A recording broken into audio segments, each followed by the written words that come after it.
Di Pekanbaru yang lembab dan penuh rahasia, Mas Rudi, seorang buruh serabutan pengumpul rongsokan, hidup bersama istrinya, Siti, dalam kontrakan kumuh di pinggiran kota. Kehidupan mereka yang sederhana hancur ketika Siti tergoda oleh rayuan Udin, tetangga lansia yang masih bergairah meski usianya 66 tahun. Perselingkuhan mereka yang panas dan terlarang meninggalkan bekas cupang di leher Siti, yang menjadi pemicu amarah buta Mas Rudi. Dalam kegelapan jiwa yang menyayat, Mas Rudi memaksa Siti menjadi umpan untuk membunuh Udin secara brutal dengan golok, memenggal lehernya hingga nyaris putus. Namun, kematian Udin membangkitkan roh pendendam yang menghantui keluarga itu, mengubah pelarian mereka menjadi mimpi buruk penuh darah, kegilaan, dan kutukan masa lalu. Malam di Pekanbaru selalu datang seperti bisikan hantu yang merayap dari Sungai Siak, airnya hitam pekat mengalir lambat seolah membawa rahasia-rahasia lama yang tak pernah terkubur. Udara lembab menempel di kulit seperti tangan dingin yang tak terlihat, membuat setiap hembusan angin terasa seperti napas seseorang di belakang leher. Di pinggiran kota, di antara kontrakan-kontrakan kumuh yang berdiri rapat seperti gigi busuk, Mas Rudi dan Siti menjalani hari-hari mereka seperti bayang-bayang yang pudar. Mereka perantau dari Madura, sudah bertahun-tahun meninggalkan tanah kelahiran demi mimpi yang kini hanya tinggal abu. Anak-anak mereka sudah dewasa, pergi mencari nasib sendiri, meninggalkan rumah kecil itu terasa semakin kosong, seperti makam yang ditinggalkan.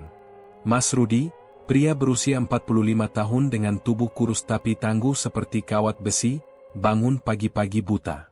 Cahaya fajar yang redup menyusup melalui celah dinding kayu yang lapuk, menerangi wajahnya yang penuh garis-garis kelelahan. Ia duduk di tepi ranjang, memandang Siti yang masih tidur meringkuk di bawah selimut tipis. Rambutnya yang hitam panjang terurai acak-acakan, dan untuk sesaat, Mas Rudi teringat bagaimana dulu ia jatuh cinta pada senyumnya yang malu-malu. Tapi sekarang, senyum itu jarang muncul. Hidup di Pekanbaru telah mengikis segalanya, meninggalkan hanya rutinitas yang menyesakkan. Siti, bangun, sayang, bisik Mas Rudi pelan, tangannya menyentuh bahu istrinya dengan lembut. Tapi suaranya terdengar berat, seperti beban yang tak pernah lepas. Hari ini aku harus keluar lebih awal. Barang rongsokan di pasar malam katanya banyak, sebelum yang lain ambil duluan. Siti membuka mata perlahan, matanya yang coklat gelap memandang suaminya dengan campuran kasih dan keputusasaan. Ia bangun, duduk di sampingnya, dan memeluknya dari belakang. Tubuhnya masih hangat dari tidur, tapi ada getar dingin di udara kamar yang membuat bulu kuduk Mas Rudi berdiri. "Pak, jangan pergi dulu. Malam tadi aku mimpi buruk lagi." Sungai Siak naik, airnya hitam seperti darah, dan ada sesosok perempuan mengapung di sana, memanggil namaku. "Aku takut, Pak." Rasanya seperti firasat. Mas Rudi menoleh, wajahnya mengeras tapi matanya lembut. Ia pegang tangan Siti, jari-jarinya kasar dari kerja keras menyentuh kulit halus istrinya. "Itu cuma mimpi, Siti. Jangan dipikirkan. Kita sudah susah payah bertahan di sini, jangan tambah dengan hayalan. Aku harus kerja, buat kita makan. Kamu di rumah aja, jangan keluar kalau nggak perlu." Pekanbaru ini, aneh akhir-akhir ini. Anginnya bawa suara-suara aneh, seperti orang menangis di malam hari. Siti melepaskan pelukannya, tapi matanya basah. "Aku kesepian, Pak. Setiap hari sendirian di rumah ini, dindingnya seperti mata yang mengawasi. Dulu, waktu anak-anak masih kecil, rumah ini ramai. Sekarang, seperti kuburan. Kamu ingat nggak, Pak? Waktu kita pertama datang ke sini, kamu janji kita bakal bahagia. Tapi sekarang, rasanya hati aku kosong, seperti sungai yang kering." Mas Rudi berdiri, mengenakan kemeja lusuhnya, tapi ia berhenti sejenak, memandang istrinya dengan pandangan yang penuh penyesalan. "Aku tahu, Siti. Aku tahu aku bukan suami yang baik. Kerjaanku cuma ngumpul besi tua, botol pecah, barang-barang yang orang buang. Tapi demi Tuhan, aku cinta kamu. Jangan bilang hati kamu kosong, itu seperti pisau di dada aku." Suaranya pecah, emosi yang biasa ia tekan kini meluap. Ia mendekat lagi, mencium kening Siti dengan gemetar. Tunggu aku pulang malam ini. Kita makan bersama, bicara seperti dulu. Jangan biarkan mimpi itu makan jiwa kamu. Siti mengangguk, tapi air matanya jatuh. Baik, Pak. Hati-hati di luar sana. Jangan dekat sungai kalau malam. Aku dengar cerita dari tetangga, ada yang hilang di sana, tubuhnya ditemukan dengan leher robek, seperti digigit binatang buas. Aku takut kehilangan kamu. Mas Rudi tersenyum tipis, tapi senyum itu tak mencapai matanya. Ia keluar rumah, meninggalkan Siti sendirian. Pintu kayu berderit seperti jeritan pelan saat ditutup, dan angin lembab menyusup masuk, membawa bau amis dari sungai. Siti berdiri di depan jendela kecil, memandang suaminya pergi menyusuri jalan tanah yang gelap, bayang-bayang pohon-pohon kelapa seperti tangan kurus yang meraih-raih. Di kejauhan, Sungai Siak bergumam, airnya hitam berkilau di bawah cahaya pagi yang suram. Tak jauh dari kontrakan mereka, di rumah kecil yang lebih reot lagi, tinggal Udin. Pria berusia 66 tahun itu duduk di teras, matanya yang licik mengamati jalanan. Tubuhnya masih tegap, meski rambutnya sudah memutih, dan ada aura gelap yang menyelimutinya seperti kabut. Udin bukan orang biasa, masa lalunya penuh noda yang tak pernah ia ceritakan. Dulu, di kampung halamannya, ia pernah menikah dengan seorang wanita cantik, tapi pernikahan itu berakhir tragis. Istri pertamanya hilang, tubuhnya ditemukan di sungai dengan bekas gigitan aneh di leher, seperti tanda cinta yang berubah menjadi kutukan. Polisi bilang itu kecelakaan, tapi desas-desus bilang Udin yang melakukannya, didorong cemburu buta. Sekarang, di Pekanbaru, ia hidup sendirian, mencari rongsokan seperti Mas Rudi, tapi matanya selalu lapar akan sesuatu yang lebih, wanita, khususnya yang kesepian seperti Siti. Udin tersenyum sendiri, giginya kuning berkilau. Cantik sekali dia pagi ini, gumamnya pelan, suaranya seperti desis ular. Ia ingat pertama kali melihat Siti, berjalan sendirian ke warung, rambutnya bergoyang seperti undangan. Kesepian, iya? Suaminya sibuk kerja, tinggalin istri secantik itu. Aku bisa isi kekosongannya, dengan cara yang dia nggak pernah lupain. Tapi di balik senyum itu, ada bayang-bayang masa lalu yang menghantui. Malam-malam, Udin sering terbangun oleh mimpi istri lamanya, wajahnya pucat dengan leher berdarah, berbisik, "Kamu belum selesai, Udin. Nafsu kamu akan bunuh lagi." Siti, di dalam rumah, merasa seperti ada mata yang mengawasi. Ia menggigil, meski udara panas. "Siapa di sana?" bisiknya pada angin, tapi tak ada jawaban. Hanya suara sungai yang semakin keras, seperti tawa pelan yang mengejek. Hari itu baru saja dimulai, tapi kegelapan sudah merayap, siap menelan segalanya. Siang di Pekanbaru terasa seperti napas panas dari neraka, udara lembab menempel seperti pelukan yang terlalu ketat, membuat setiap gerak terasa berat dan penuh rahasia. Sungai Siak mengalir lambat di kejauhan, airnya hitam berkilau seperti mata yang mengawasi, dan angin sesekali membawa bisikan samar, seperti suara perempuan yang meratap dari dasar sungai. Siti sendirian di rumah kontrakan, Mas Rudi sudah pergi sejak pagi, meninggalkannya dengan kekosongan yang semakin menggerogoti jiwa. Ia berdiri di depan cermin kecil yang retak, memandang wajahnya sendiri, mata yang lelah, bibir yang jarang tersenyum. "Kenapa hidup begini terus?" gumamnya pada bayangannya, suaranya pecah oleh kesepian yang menumpuk seperti air hujan di atap bocor. Tiba-tiba, ketukan pelan di pintu membuat jantungnya berdegup kencang. Pintu kayu berderit seperti jeritan saat dibuka, dan di sana berdiri Udin, tetangga lansia dengan senyum licik yang menyembunyikan sesuatu yang gelap. Matanya menyapu tubuh Siti dari atas ke bawah, seperti sentuhan tak terlihat yang membuat bulu kuduknya berdiri. "Permisi, Bu Siti," katanya dengan suara rendah, seperti desis angin malam. "Saya Udin, tetangga sebelah. Lihat ibu sendirian tadi pagi, pikir saya mampir aja. Mau ke warung? Bahaya loh celek cantik kayak ibu jalan sendiri. Banyak mata nakal di luar sana."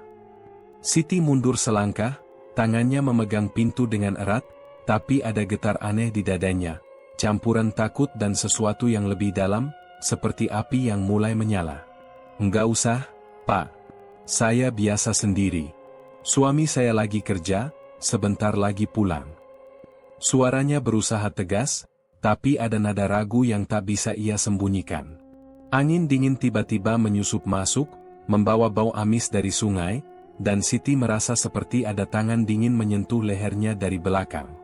Udin tertawa pelan, suaranya seperti gema dari gua gelap, dan ia melangkah lebih dekat, matanya tak lepas dari wajah Siti. "Ah, jangan gitu dong, Bu. Kita kan tetangga. Saya cuma mau kenalan aja. Nama panggilan saya Pak De, biar lebih akrab." "Ibu cantik banget, tahu nggak? Mata ibu kayak bintang di malam Pekanbaru yang gelap ini. Suami ibu beruntung punya istri kayak gini, tapi, kayaknya dia sibuk ya? Tinggalin ibu sendirian terus. Kasihan, hati yang cantik pasti kesepian." Siti merasa pipinya memanas, kata-kata Udin seperti racun manis yang meresap ke dalam darahnya. Ia menunduk, tapi matanya tak bisa lepas dari tatapan Udin yang penuh gairah. "Pak De, jangan ngomong gitu. Saya sudah punya suami.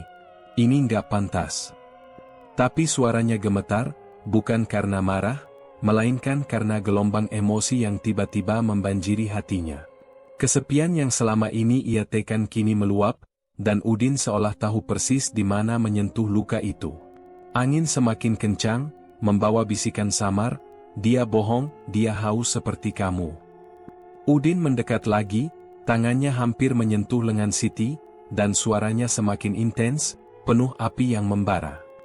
"Kenapa nggak pantas, Bu? Hidup ini pendek, penuh kegelapan. Saya lihat di mata ibu, ada api yang padam, tapi bisa nyala lagi. Saya bisa bikin ibu merasa hidup, merasa diinginkan. Bayangin aja, tangan saya menyentuh kulit ibu yang halus ini, bibir saya mencium leher ibu. Ah, ibu pasti manis seperti madu. Jangan tolak, Bu. Ini rahasia kita, di antara kegelapan Pekanbaru ini." Siti menggigil, tubuhnya bereaksi terhadap kata-kata itu seperti api yang menyala. "Pak De, stop. Ini salah. Mas Rudi, dia cinta saya. Tapi, kenapa rasanya hati saya sakit terus? Setiap malam, saya sendirian, mendengar angin menangis di luar. Kamu bikin saya takut, tapi juga ingin tahu." Air matanya jatuh, emosi campur aduk, gairah yang terlarang bercampur dengan ketakutan. Ia mundur, tapi Udin ikut maju, napasnya hangat di wajah Siti. "Jangan takut, sayang," bisik Udin, suaranya penuh hasrat yang kejam, seperti pisau yang menyayat hati. "Saya tahu ibu haus akan sentuhan. Suami ibu kerja keras, tapi lupa kasih apa yang ibu butuh. Biar saya isi kekosongan itu. Bayangin malam-malam kita berdua, tubuh saling menempel, keringat bercampur, dan ibu berteriak nama saya dalam kegelapan. Itu bukan dosa, Bu. Itu hidup.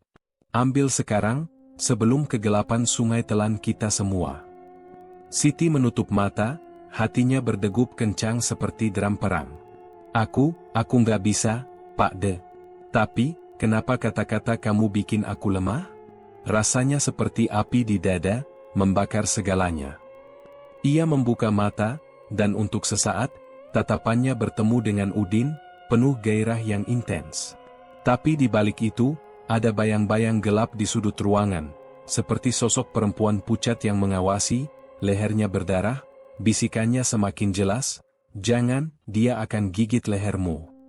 Udin tersenyum, tangannya akhirnya menyentuh pipi Siti dengan lembut tapi penuh nafsu. "Itu artinya ibu sudah tergoda. Besok, saya datang lagi. Kita mulai dari situ. Jangan bilang siapa-siapa, ini rahasia kita yang manis." Ia mundur, meninggalkan Siti sendirian dengan hati yang bergejolak. Pintu tertutup dengan derit panjang, dan angin dingin kembali menyusup, membawa bau darah samar. Siti menyentuh lehernya, merasa ada bekas hangat di sana, seperti gigitan nyamuk yang aneh, tapi ia abaikan. Malam itu, mimpi buruk datang lagi, lebih intens. Udin muncul sebagai monster, menggigit lehernya dengan gigi tajam, darah mengalir seperti sungai, dan Siti terbangun dengan jeritan pelan, hatinya penuh gairah terlarang yang semakin dalam. Kegelapan Pekanbaru baru saja mulai menelan jiwanya. Malam di Pekanbaru turun seperti selimut hitam yang menyesakkan, udara lembab semakin tebal, membawa aroma tanah basah dan rahasia yang membusuk dari Sungai Siak. Angin malam berhembus pelan, tapi kali ini bukan bisikan hantu yang datang, melainkan hasrat yang membara, seperti api neraka yang siap membakar segalanya. Siti sendirian di rumah, Mas Rudi belum pulang dari pekerjaannya yang melelahkan, meninggalkannya dengan hati yang bergejolak setelah rayuan Udin siang tadi. Kata-katanya masih bergema di telinganya, seperti racun yang meresap ke dalam darah, membuat tubuhnya panas dan gelisah. Ia berbaring di ranjang, tangannya menyentuh kulitnya sendiri, tapi itu tak cukup. Pintu belakang berderit pelan, dan Udin muncul seperti bayang-bayang, matanya menyala dalam kegelapan. "Bu Siti, aku tahu kamu nunggu aku," bisik Udin, suaranya rendah dan penuh nafsu, seperti hembusan angin panas yang menyentuh kulitnya. Ia mendekat, tubuhnya yang tegap meski usia lanjut menekan Siti ke dinding, tangannya langsung menyentuh pinggangnya dengan kasar tapi penuh hasrat. "Aku lihat di mata kamu siang tadi, api itu nyala. Jangan bohong, sayang. Kamu haus, sama seperti aku." Siti menggigil, tubuhnya bereaksi terhadap sentuhannya, napasnya tersengal. "Pak De, ini salah. Mas Rudi bisa pulang kapan saja. Aku takut, tapi Tuhan, kenapa rasanya enak sekali? Sentuhan kamu bikin aku lemah, bikin hati aku terbakar." Air matanya jatuh, tapi bukan karena penyesalan, melainkan campuran rasa bersalah dan gairah yang membanjiri seperti banjir. Ia dorong Udin pelan, tapi tangannya malah memegang bahunya, menariknya lebih dekat. Udin tertawa pelan, bibirnya menyentuh telinga Siti, hembusannya hangat dan menggoda. "Salah? Hidup ini penuh salah, Bu. Tapi ini benar buat kita. Bayangin suami kamu kerja keras di luar sana, tinggalin tubuh cantik ini sendirian. Aku bisa kasih apa yang dia lupa kasih. Biar aku cium leher kamu, rasain kulit halus ini." Tangannya naik ke leher Siti, jarinya menyusuri garis lehernya dengan lembut dulu, lalu semakin keras, meninggalkan jejak merah. Ia cium leher itu pelan, lalu gigit ringan, membuat Siti mendesah tak terkendali. "Ah, Pak De, jangan, itu sakit tapi enak. Kenapa kamu bikin aku gini? Hati aku rasanya mau meledak, tubuh aku panas seperti api. Aku cinta Mas Rudi, tapi sekarang, aku ingin kamu. Lebih dalam, Pak De. Gigitan kamu bikin aku gila." Siti memejamkan mata, tangannya meraih rambut Udin, menariknya lebih dekat. Tubuh mereka saling menempel, panasnya bercampur dalam kegelapan kamar yang pengap. Angin dari jendela membawa bau amis lagi, tapi kali ini terasa seperti dorongan, seperti bisikan, "Lanjutkan, biarkan api membakar." Udin angkat Siti dengan mudah, meletakkannya di ranjang dengan kasar, tubuhnya menindih. "Kamu cantik banget, sayang. Tubuh ini milik aku malam ini. Lihat, kulit kamu lembut seperti sutra, payudara kamu naik turun begini, aku mau rasain semuanya." Tangannya merobek kancing baju Siti, membuka pakaiannya dengan cepat, bibirnya langsung menyusuri dada Siti, mencium dan menggigit putingnya dengan lembut lalu semakin keras. "Rasain ini, Bu. Aku mau kamu berteriak nama aku, lupa suami kamu. Katakan, kamu milik siapa sekarang?" Siti mendesah keras, tubuhnya melengkung karena kenikmatan yang menyakitkan. Aku milik kamu, Pak De. Oh Tuhan, gigitan kamu bikin aku basah. Lebih keras lagi, gigit leher aku sampai merah. Aku ingin merasa hidup, merasa diinginkan. Mas Rudi nggak pernah gini, dia lelah terus. Kamu bikin aku terbakar dari dalam." Tangannya mencakar punggung Udin, meninggalkan goresan merah, sementara kakinya melingkar di pinggangnya, menariknya lebih dalam. Mereka berguling di ranjang, tubuh saling bergesekan, keringat bercampur seperti air sungai yang meluap. Udin dorong Siti ke bawah, tangannya menyusuri perutnya, lalu lebih bawah, menyentuh bagian paling intim dengan jari yang kasar tapi ahli. Kamu basah banget, sayang. Ini buat aku. Biar aku masuk sekarang, rasain panasnya tubuh kamu. Aku mau kamu mengerang, bilang betapa enaknya. Katakan, kamu cinta aku malam ini?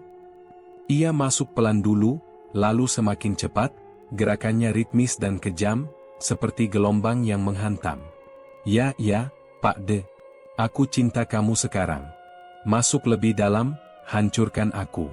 Rasanya seperti api di antara kaki aku, membakar segalanya. Jangan berhenti, gigit leher aku lagi. Siti berteriak pelan, tangannya memegang kepala Udin, menekannya ke lehernya.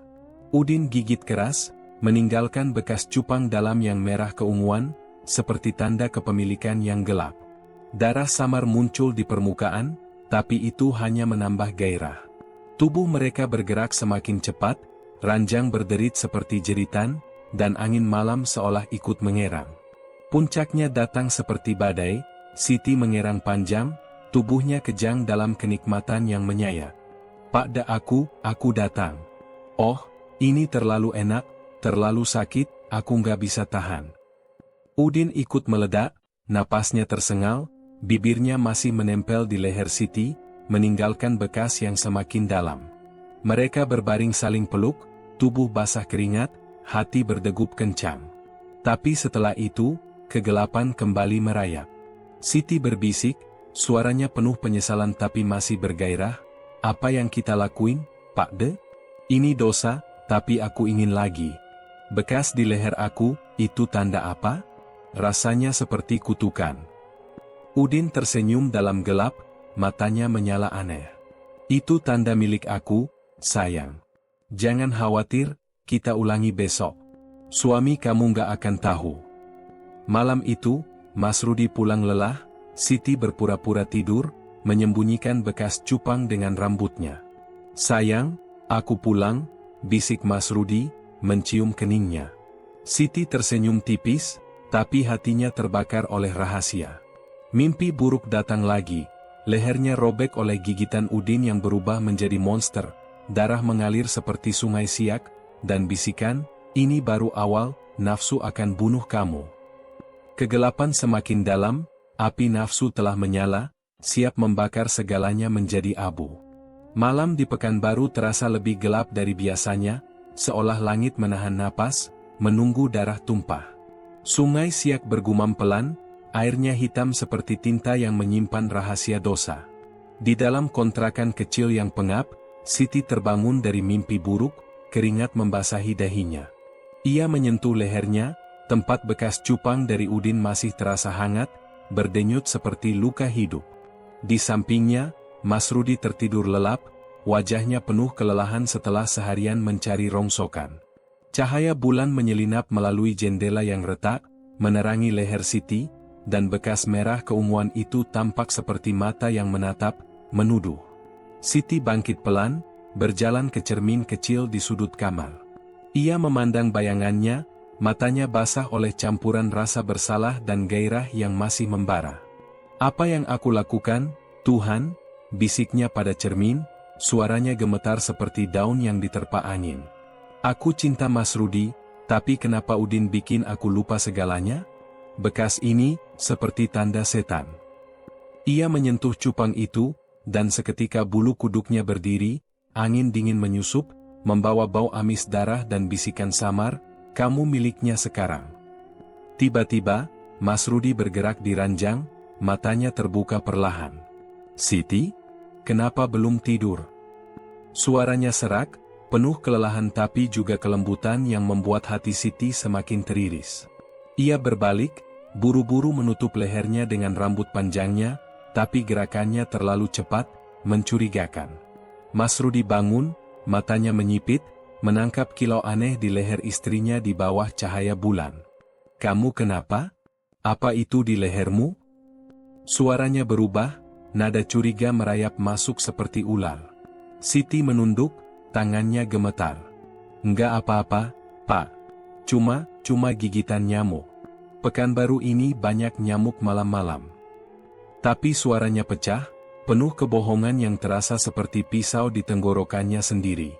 Ia berbalik, berusaha tersenyum, tapi Mas Rudi sudah berdiri, mendekat dengan langkah berat.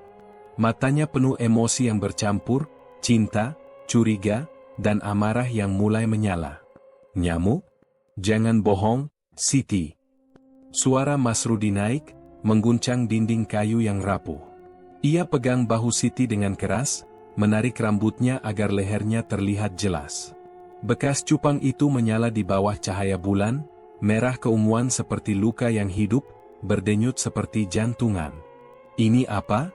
Jangan bilang nyamuk, Siti. Ini tanda laki-laki lain. Kamu selingkuh di belakangku?" Suaranya pecah, penuh sakit yang menyayat, seperti jeritan jiwa yang terkoyak. Siti menangis, tubuhnya ambruk ke lantai, tangannya mencakar lantai kayu yang dingin. "Pak, aku hilaf. Aku nggak tahu kenapa aku lemah. Aku kesepian, Pak.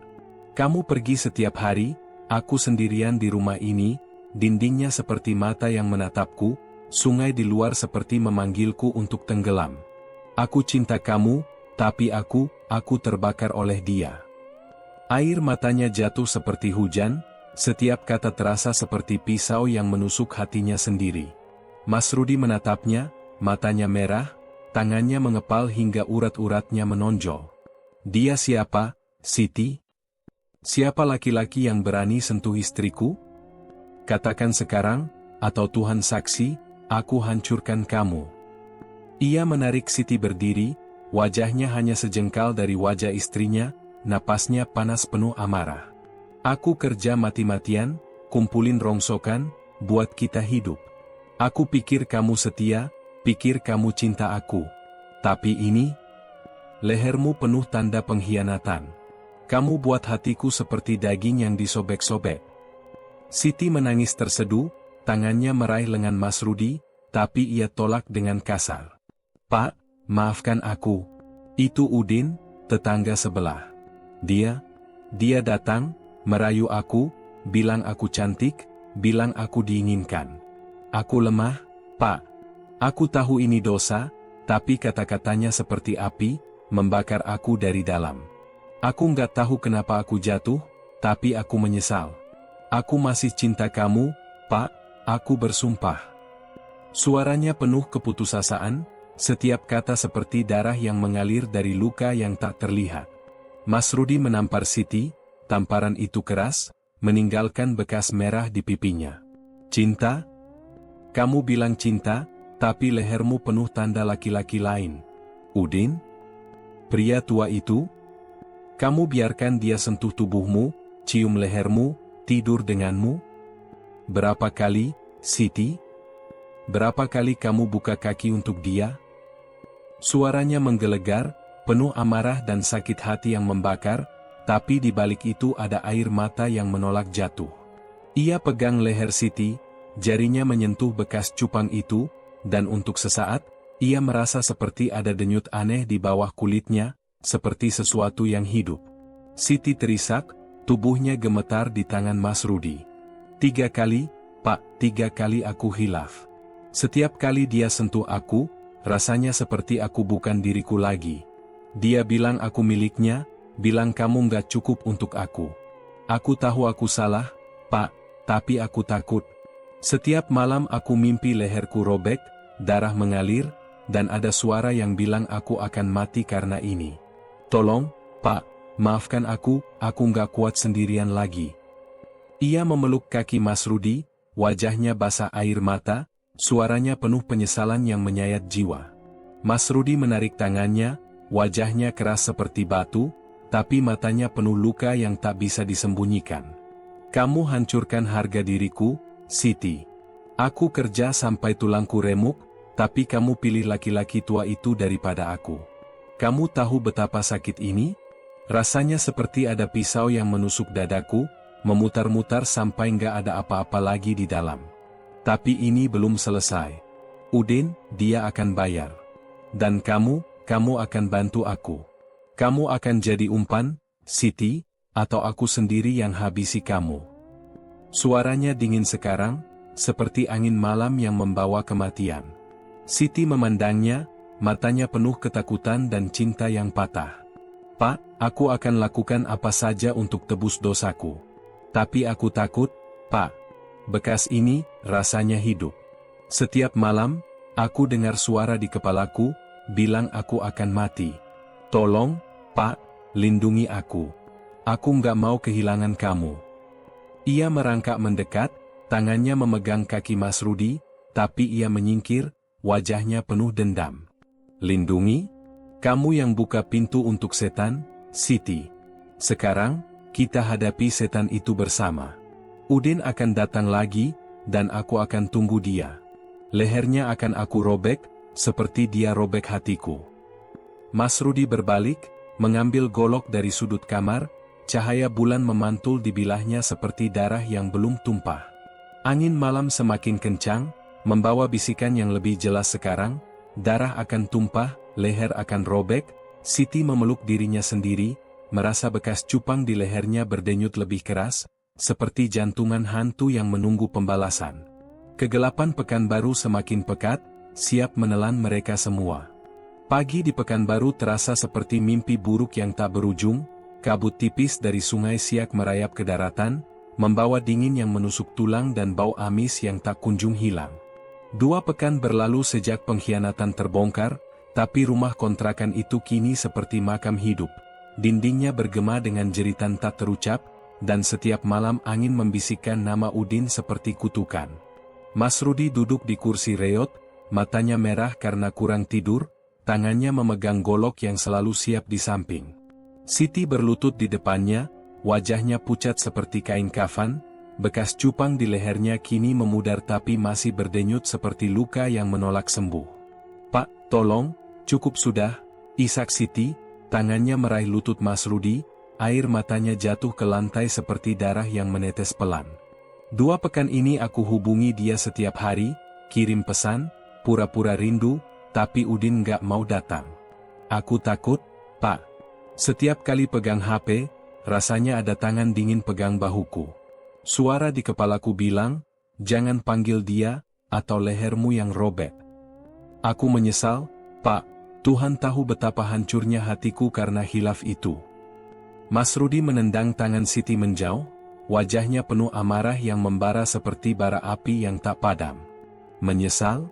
Kamu bilang menyesal, tapi 2 pekan lalu lehermu penuh tanda dia. Aku kerja keras, Siti, tulangku remuk kumpulin besi tua, hati ini buat kamu, tapi kamu kasih tubuhmu ke pria tua busuk itu. Sekarang, kamu umpan.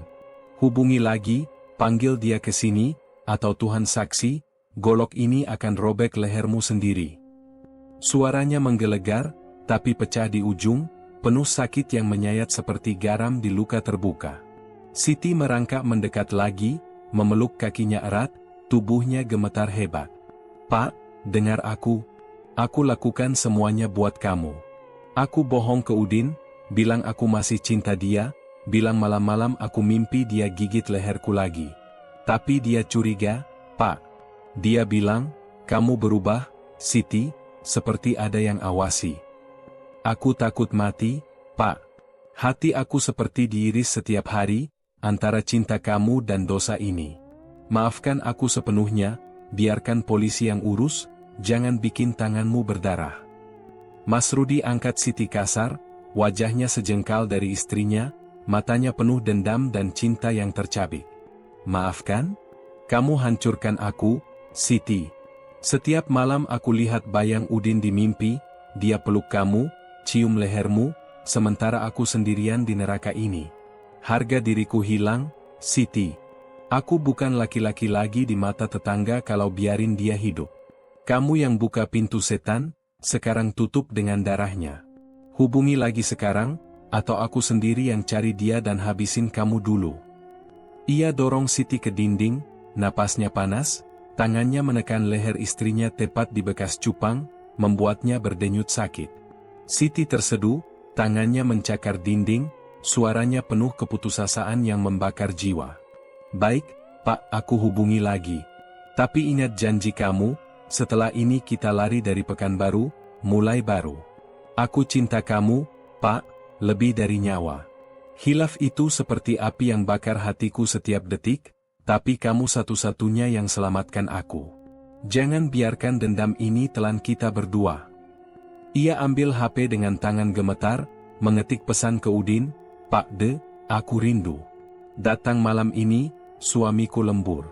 Leherku masih sakit kangen gigitanmu." Malam itu, pesan terkirim, tapi balasan Udin tak kunjung datang. Siti duduk meringkuk di sudut, menangis pelan. Dia nggak jawab lagi, "Pak." Kayaknya dia tahu. "Aku lihat bayangannya tadi siang di jendela, Pak." Udin berdiri di luar, tapi pas aku buka pintu, nggak ada. "Hantu? Atau aku gila? Tolong, Pak, peluk aku nggak kuat lagi. Hati ini seperti daging busuk, dimakan cemburu dan takut." Mas Rudi jatuh berlutut di depannya, untuk pertama kalinya air matanya jatuh, suaranya pecah menyayat. "Siti, aku benci kamu karena ini, tapi Tuhan tahu aku nggak bisa hidup tanpamu. Dendam ini seperti ular di dadaku, gigit setiap napas. Kalau Udin nggak datang, aku cari dia besok. Tapi janji, setelah darah tumpah, kamu milikku lagi selamanya. Jangan tinggalin aku di kegelapan ini." Mereka berpelukan, tubuh saling gemetar, tapi angin malam menyusup lebih dingin, membawa suara tawa samar Udin dari luar, "Aku datang untuk leher kalian." 2 pekan berlalu, tapi perangkap semakin menjerat, roh pendendam mulai bangkit dalam bayang-bayang sungai. Siang di Pekanbaru terasa seperti neraka yang mendidih, matahari membakar tanah hingga retak seperti kulit yang disobek, dan angin panas membawa bau amis dari sungai Siak yang semakin pekat, seperti napas mayat yang bangkit. 2 pekan dendam telah mengubah Mas Rudi menjadi monster, matanya cekung seperti lubang hitam yang haus darah, setiap napasnya penuh racun cemburu yang menggerogoti jiwa. Ia berjalan di jalan tanah yang sepi, karung rongsokan di punggungnya terasa seperti beban dosa istrinya. Tiba-tiba, di tikungan, sosok Udin muncul. Pria tua itu sedang membetulkan kandang burung di tepi jalan, tubuhnya masih tegap tapi kini tampak seperti mangsa yang siap disembelih. Mas Rudi berhenti, darahnya mendidih seperti lava. "Udin, kau bajingan tua busuk," gumamnya pelan, tapi suaranya seperti geraman binatang buas. Ide gelap muncul di pikirannya seperti bisikan setan. "Bunuh dia sekarang, robek lehernya seperti dia robek hatimu." Ia bergegas pulang, langkahnya berat tapi penuh nafsu membunuh, angin seolah mendorongnya dengan tawa samar. Di rumah, Siti meringkuk di sudut, tubuhnya gemetar seperti daun kering yang akan jatuh. Bekas cupang di lehernya kini seperti luka bernanah, berdenyut sakit setiap kali ia ingat gigitan Udin. Mas Rudi masuk dengan kasar, pintu berderit seperti jeritan akhir. "Siti, di mana kau, perempuan pengkhianat?" teriaknya, suaranya menggelegar seperti petir yang menyayat udara. Siti menjerit pelan, merangkak mundur. "Pak, jangan, aku takut." "Apa yang terjadi?" "Matamu, seperti mata iblis yang haus darahku." Air matanya jatuh, suaranya pecah menyayat, penuh keputusasaan yang gelap seperti malam tanpa bintang. Mas Rudi ambil golok dari lemari, bilahnya berkilau dingin seperti senyum kematian. "Aku bertemu bajingan itu di jalan. Udin, sekarang waktunya bayar. Kau ikut aku, jadi umpan. Biar dia lihat kau." Lalu aku robek lehernya sampai putus, darahnya tumpah seperti sungai neraka. Tangannya menarik Siti berdiri, jarinya mencengkeram lengan istrinya hingga memar, suaranya brutal dan kejam. "Kau yang mulai ini, Siti. Kau biarkan dia gigit lehermu, tidur di ranjang kita, hancurkan aku seperti daging busuk. Sekarang, kau tebus dengan darahnya, atau aku potong lehermu dulu, biar kau rasain sakit yang aku rasain setiap detik." Siti menangis terseduh, tubuhnya ambruk di pelukannya yang kasar, tapi ia tolak. "Pak, tidak. Aku tak mau jadi umpan kematian. Aku sudah hancur, Pak. Hati ini seperti daging yang dicabik anjing liar. Setiap malam aku mimpi Udin gigit leherku sampai robek, darah mengalir ke sungai Siak.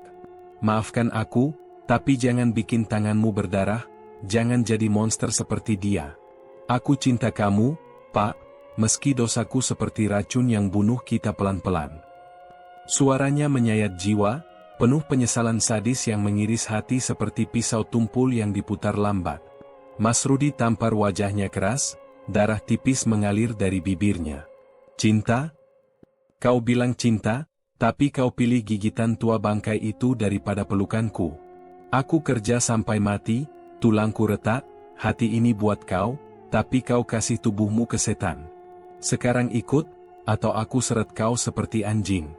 Kau umpan, Siti, senyum ke dia, buat dia mendekat, lalu aku bacok lehernya berulang kali, sampai tulangnya putus, otaknya tumpah.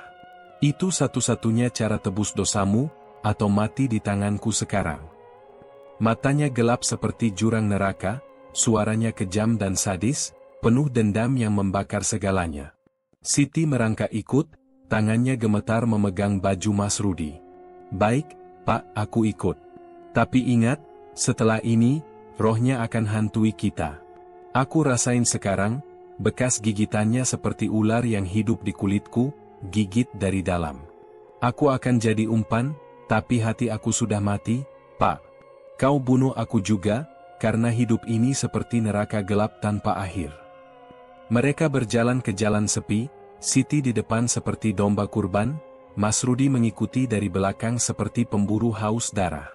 Udin masih di sana, membetulkan kandang, tak sadar maut mendekat. Siti mendekat, suaranya gemetar pura-pura manis. Pak de, aku datang. Aku rindu gigitanmu. Tapi matanya penuh teror, hati menyayat. Udin menoleh, tersenyum licik. Siti, kau berani datang setelah bohong itu? Aku tahu suamimu curiga, tapi tubuhmu masih milikku. Datang sini, biar aku gigit lehermu lagi, buat merah seperti dulu. Suaranya penuh nafsu gelap, tangannya meraih Siti. Tapi Mas Rudi muncul dari bayang, golok di tangan. Heh, bajingan. Ngapain kau senyum-senyum ke istriku? Kau suka dia, ya? Kau gigit lehernya, hancurkan keluargaku. Ia serang Udin dari belakang, golok membacok lehernya brutal, darah menyembur seperti hujan merah panas. Rasain ini, tua bangkai. Aku robek lehermu seperti kau robek hatiku. Berapa kali kau tidur dengannya? 3 kali? Maka 3 bacokan untukmu, 1 untuk setiap dosa. Golok turun lagi dan lagi, sadis dan kejam, leher Udin nyaris putus, tulang belakang retak seperti kayu kering, darah membanjiri tanah seperti sungai darah. Udin mengerang, matanya terbelalak penuh teror. Tidak, ampun, aku hilaf. Siti, dia yang minta. Suaranya pecah, darah menggelegak di mulutnya, tapi Mas Rudi bacok lagi, brutal tanpa ampun. Hilaf? Kau bunuh harga diriku, kau gigit istriku seperti binatang. Mati kau sekarang, rohmu ke neraka. Mas Rudi teriak, suaranya gelap dan sadis, penuh emosi yang menyayat seperti jeritan jiwa yang terkoyak abadi. Udin roboh, mata terbuka menatap langit, mengutuk dalam napas terakhir, kau akan ikut aku, lehermu, selanjutnya. Siti menjerit, tubuhnya ambruk di darah yang menggenang. Pak, apa yang kau lakukan? Darahnya, panas seperti api neraka. Aku rasain rohnya bangkit, gigit leherku dari dalam. Kita mati sekarang, Pak, dendam ini akan bunuh kita pelan, sadis, tanpa ampun. Air matanya bercampur darah, suaranya menyayat brutal, penuh kegelapan yang tak ada ujung. Mas Rudi tarik Siti kabur, golok masih menetes darah. Diam, kita lari sekarang, sebelum polisi datang. Tapi ingat, Siti, darah ini tebus dosamu, tapi hatiku tetap robek selamanya. Mereka menghilang ke kegelapan, Sumai Siak tertawa pelan, siap menyambut roh pendendam yang baru bangkit.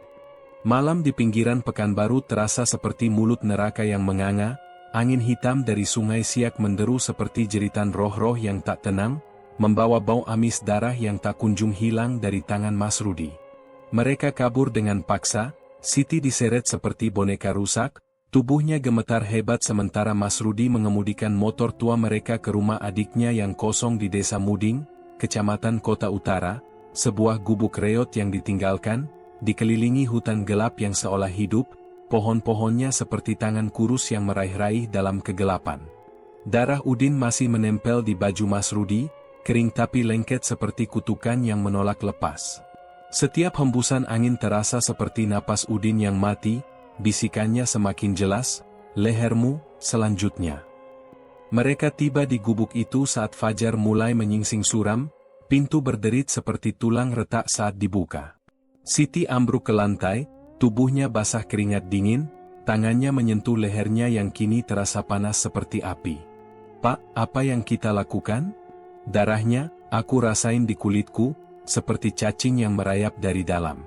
Kita kabur, tapi rohnya ikut, Pak. Aku dengar suaranya malam ini, bilang dia haus gigit leherku lagi. Tolong, Pak, peluk aku, kegelapan ini telan aku pelan-pelan." Suaranya pecah menyayat, penuh keputusasaan gelap yang seperti pisau yang diputar di hati, air matanya jatuh seperti darah hitam. Mas Rudi menutup pintu dengan kasar, matanya liar seperti binatang terluka, golok masih di tangannya, bilahnya berlumur keringat dan darah kering. "Diam, Siti. Kita aman di sini, rumah adikku kosong, polisi nggak akan cari ke sini dulu. Tapi kau yang undang setan ini."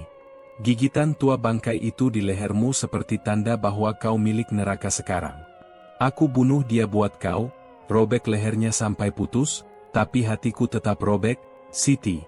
Setiap detik aku lihat bayang kau dengan dia, tubuhmu bergoyang di bawahnya, jeritanmu buat dia bukan buat aku." Suaranya menggelegar brutal, tapi pecah di ujung menjadi isak yang gelap, tangannya mengepal hingga berdarah sendiri, emosi menyayat seperti cakar yang mengoyak jiwa. Siti merangkak mendekat, tangannya meraih kakinya, wajahnya pucat seperti mayat. "Pak, maafkan aku tahu dosaku seperti racun yang bunuh kita berdua. Tapi sekarang, leherku panas lagi, seperti ada gigitan baru. Lihat ini." Ia angkat rambutnya, dan di sana, bekas cupang lama memudar tapi muncul yang baru, merah segar, berdenyut seperti vena yang hidup, seolah Udin bangkit dari kubur untuk menandai lagi. "Dia di sini, Pak. Rohnya gigit aku dalam mimpi, bilang, kau milikku selamanya, Siti. Suamimu akan mati pelan, lehernya robek seperti milikku. Aku takut, Pak, hati ini sudah mati, tapi tubuh ini masih haus dosa. Tolong, bunuh aku kalau perlu, biar kegelapan ini berakhir." Air matanya bercampur darah dari bibir yang pecah, suaranya menyayat gelap, penuh penyesalan sadis yang seperti jeritan dari jurang tanpa dasar. Mas Rudi jatuh berlutut, golok jatuh ke lantai dengan dentang yang bergema seperti lonceng kematian. Ia pegang leher Siti, jarinya menyentuh bekas gigitan baru itu, dan seketika ia merasa dingin menusuk, seperti tangan mayat menyentuhnya. "Bekas ini, hidup, Siti. Seperti Udin bangkit di dalammu. Aku hancurkan dia," bacok lehernya berulang kali, darahnya tumpah seperti banjir neraka, "tapi dia kembali. Kau undang dia ke jiwa kita, kau buka pintu untuk hantu ini. Hatiku seperti daging busuk, dimakan cemburu setiap detik, aku cinta kau, tapi benci kau lebih dalam sekarang. Kalau rohnya datang lagi, aku potong lehermu sendiri, biar kita mati bersama di kegelapan ini." Suaranya gelap dan kejam, emosi membakar seperti api yang menyayat daging, matanya penuh kegilaan yang meningkat, seperti badai yang siap hancurkan segalanya. Tiba-tiba, angin menderu kencang di luar, pintu bergetar seperti ada yang mengetuk dari alam lain. Siti menjerit, tubuhnya kejang. "Pak, dengar itu?" Suaranya. Udin bilang, "Aku datang untuk kalian berdua. Lehermu, Mas Rudi, akan putus seperti milikku." "Dia di luar, Pak? Atau di dalamku?" Aku rasain gigitannya lagi, lebih dalam, seperti ular yang meracuni darahku. Ia mencakar lehernya sendiri, darah segar mengalir tipis, suaranya pecah menjadi jeritan menyayat yang gelap, ketegangan memuncak seperti pisau yang siap menusuk. Mas Rudi ambil golok lagi, berdiri menghadap pintu, napasnya tersengal. "Datanglah, hantu busuk. Aku robek kau lagi, potong-potong sampai nggak ada yang tersisa. Siti milikku, bukan milikmu. Tapi kalau kau ambil dia, aku ikut ke neraka, bunuh kita semua dalam darah. Pintu bergetar lebih keras, bayang-bayang gelap muncul di celah, seperti sosok Udin dengan leher robek yang tersenyum. Ketegangan meningkat, kegelapan menyelimuti gubuk itu seperti selimut maut, bisikan Udin semakin lantang, leher kalian, mereka berpelukan dalam teror, tapi pelukan itu terasa seperti jerat yang semakin ketat, siap mencekik jiwa mereka selamanya. Kegelapan di Pekanbaru semakin pekat seperti darah yang mengental, sungai Siak mengalir lambat dengan gumaman yang semakin lantang, seperti jeritan roh-roh yang haus pembalasan. Berita pembunuhan Udin menyebar seperti wabah, masyarakat gempar, desas-desus tentang skandal asmara gelap menjadi buah bibir yang beracun. Polisi bergerak cepat, jejak darah di tempat kejadian mengarah ke visum forensik di rumah sakit.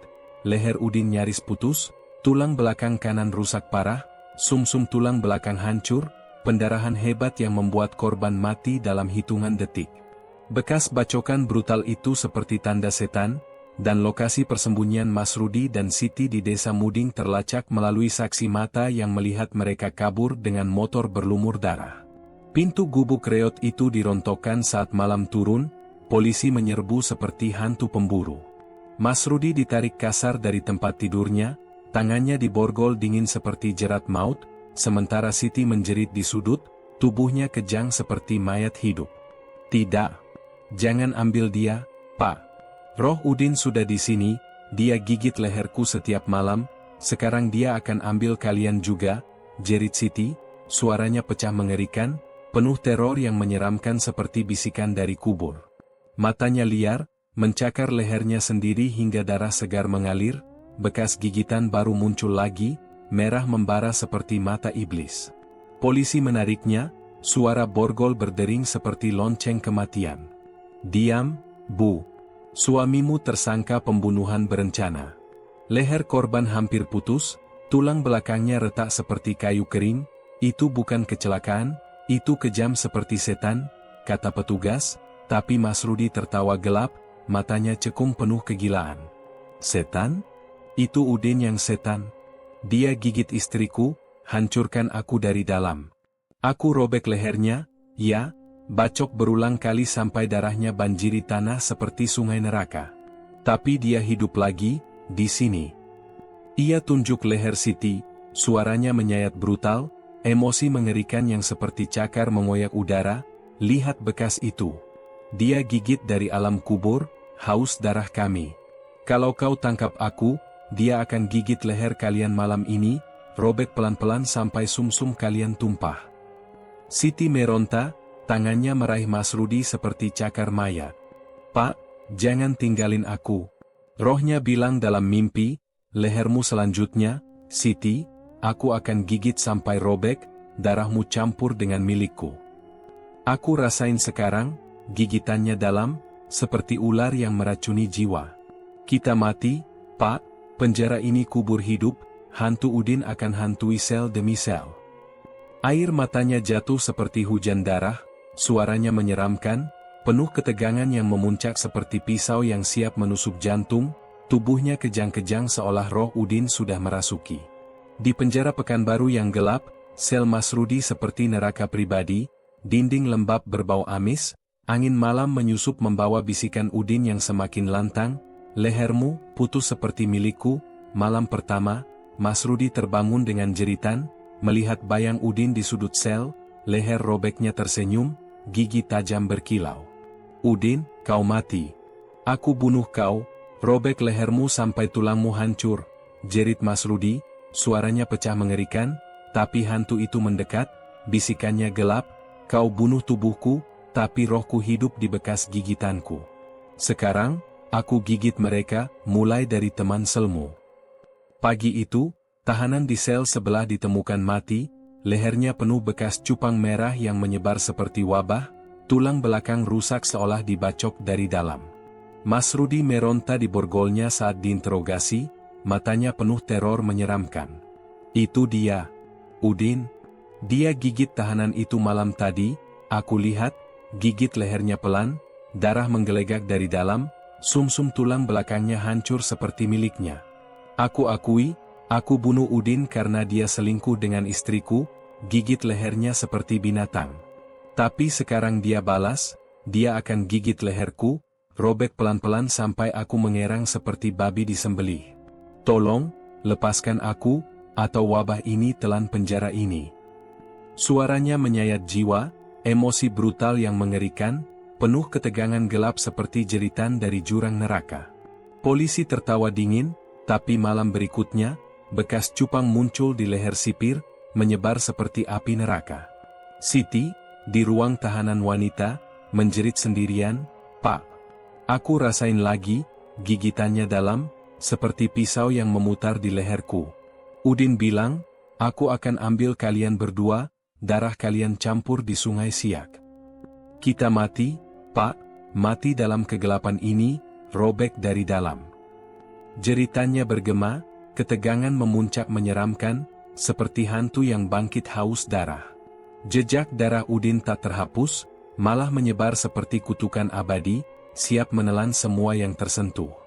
Ruang sidang pengadilan negeri Pekanbaru terasa seperti makam yang hidup, dindingnya yang kelabu seolah menyerap cahaya, meninggalkan bayang-bayang yang bergerak sendiri di sudut-sudut. Bau amis dari sungai Siak seolah meresap ke dalam, mencampur dengan keringat ketakutan para hadirin. Sidang Masrudi menjadi pusat perhatian, desas-desus tentang pembunuhan brutal Udin dan skandal asmara yang berlumur darah membuat masyarakat Pekanbaru berkerumun, mata mereka penuh rasa ingin tahu dan horor. Masrudi berdiri di kursi terdakwa, borgol di tangannya berderit seperti rantai hantu, wajahnya cekung seperti tengkorak, matanya liar menatap kekosongan seolah melihat sesuatu yang tak kasat mata. Siti duduk di bangku saksi, tubuhnya kurus seperti mayat hidup, lehernya penuh bekas cupang baru yang merah membara, berdenyut seperti mata iblis yang haus darah. Hakim memukul palu, suaranya bergema seperti lonceng kematian. Terdakwa Masrudi, Anda dituduh melakukan pembunuhan berencana terhadap Karmiadi alias Udin.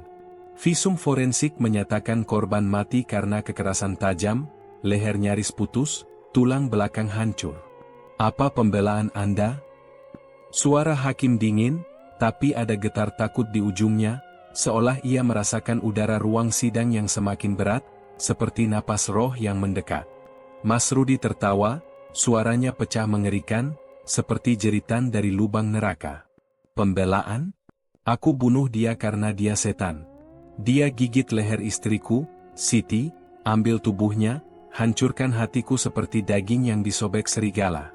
Aku bacok lehernya 3 kali, darahnya tumpah seperti banjir neraka, tulangnya retak seperti kayu kering.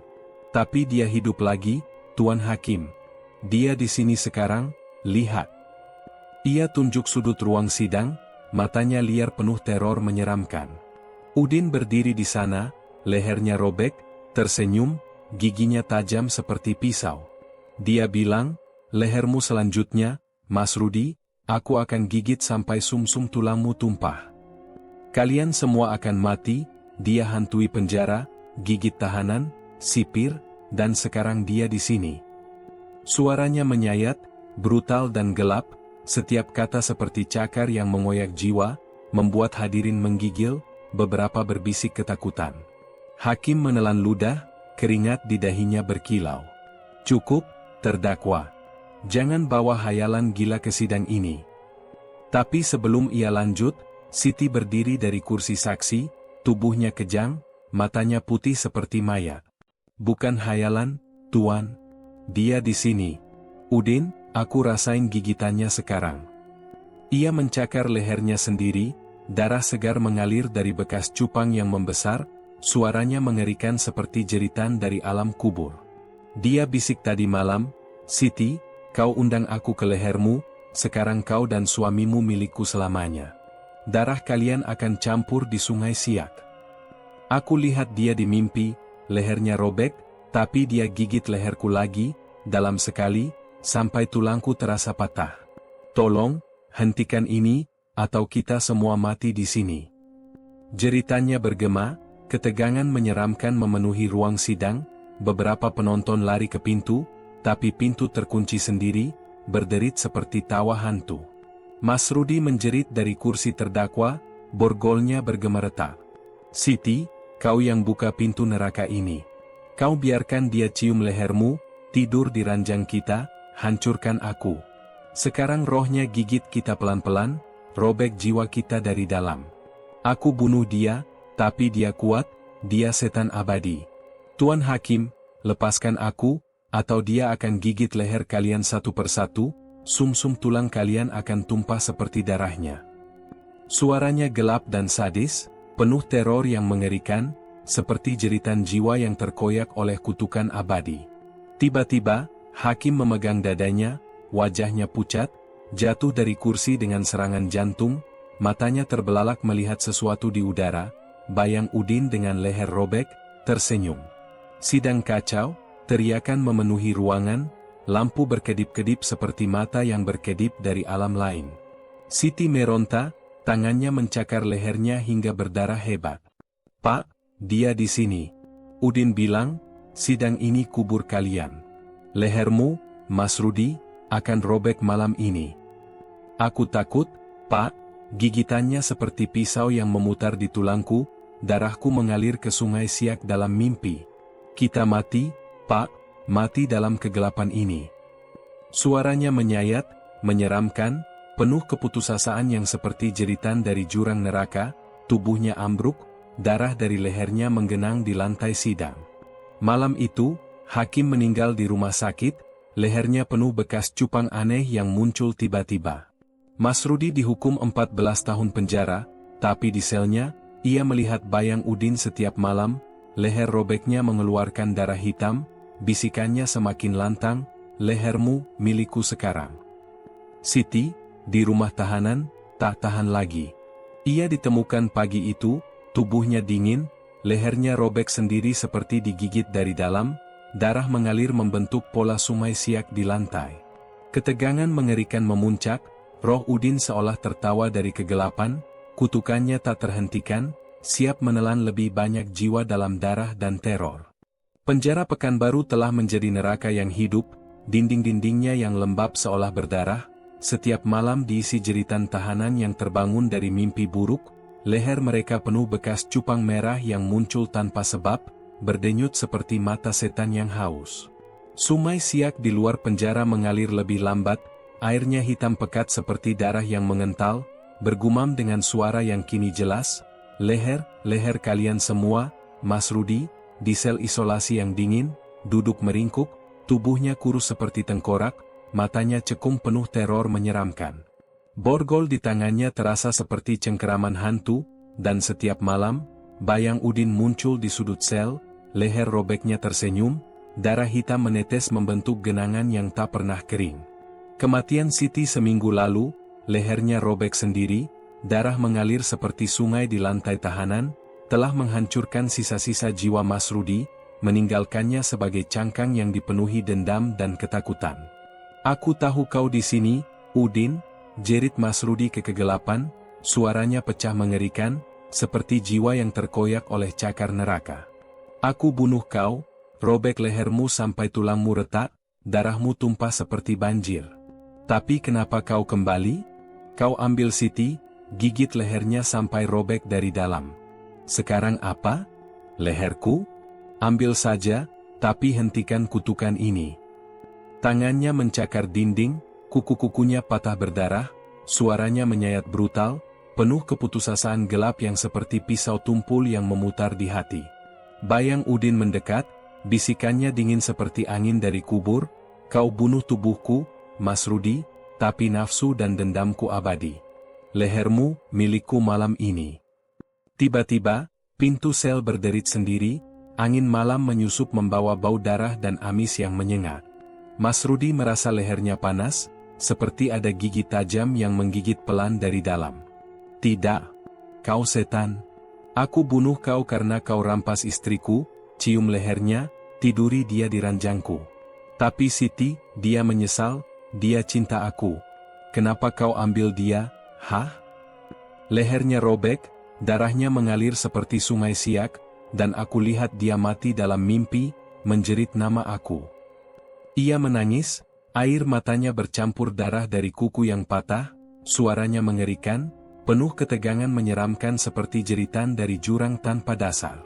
Di luar sel, tahanan lain mulai menjerit, suara mereka bergema seperti paduan suara kematian. "Ada yang gigit leherku," teriak seorang tahanan, suaranya pecah penuh teror.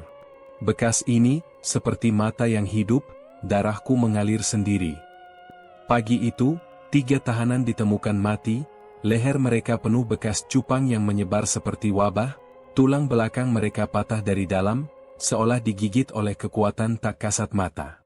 Sipir-sipir ketakutan, beberapa kabur dari tugas, tapi bekas cupang mulai muncul di leher mereka juga, merah membara, berdenyut seperti jantungan hantu.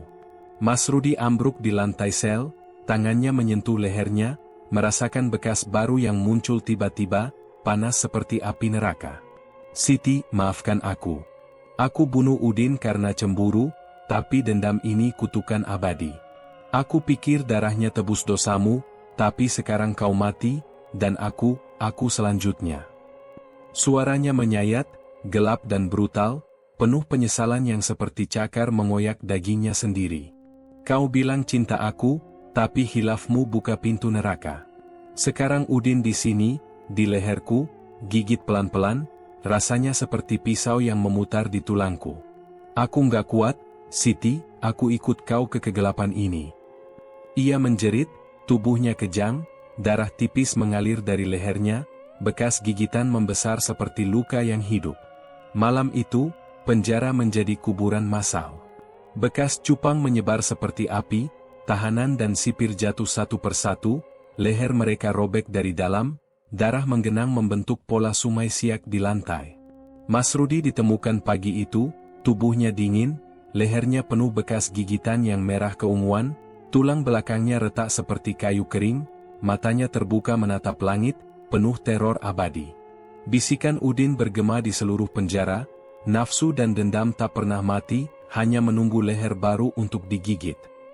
Pekanbaru gempar, cerita kutukan Udin menjadi legenda gelap, sungai siak kini dihindari, airnya seolah menyimpan roh pendendam yang menanti. Setiap malam, orang-orang mendengar tawa samar dari sungai, dan beberapa bersumpah melihat bayang Udin dan Siti, leher mereka robek, berjalan bergandengan menuju kegelapan abadi, mencari leher baru untuk kutukan yang tak pernah berakhir. Tamat.